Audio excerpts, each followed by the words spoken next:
Matapos manalo ng championship ng Lakers noong 2020 season ay hindi na nga ito muling naulit. Nandyan nga na sinubukan ng Lakers na ipares kina LeBron at AD, ito ang si Westbrook na hindi nga umubra. At ngayon naman ay dito nga kay D'Angelo Russell. At mukhang gusto nga na naman sumubok ng Los Angeles Lakers na kumuha nga ng third superstar behind LeBron and AD. Sa ngayon nga kasi mga idol ay narurumor nga sa Lakers sa mga superstar ng ibang kupunan. Tulad na nga lang nila Trae Young, DeMar DeRozan at Zach LaVine. Nakaraan nga ay nagkaroon ng draft workout si Bronny James sa facility ng Los Angeles Lakers. Nanood niya syempre ang general manager ng Lakers na si Rob Pelinka. At nanood nga rin mga idol na supportive dad ni Bronny na si LeBron. At bilang suporta ay nanood nga rin ang kaibigan ni LeBron na si Anthony Davis. Pero nagulat nga ang Laker fans sa pati nga ang isa sa narurumor nga sa kanila ay nanood nga rin at pinuntahan pa nga itong sina LeBron at AD. Bigla nga kasi mga idol na dumating itong si Zach LaVine sa facility ng Lakers at tumabi nga dito kina LeBron at AD.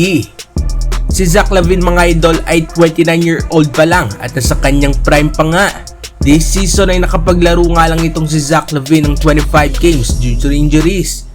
Pero sa loob nga ng 25 games na yon ay nakapagtala pa nga rin itong si Zach ng 19.5 points, 5.2 rebounds at 3.9 assists per game. Isang solid nga na scoring guard itong si Zach pero isa nga rin itong may tuturing na inconsistent player. Nakakatakot nga rin mga idol ang injury si LaVine lately dahil parang maya nga itong tamaan ng injuries.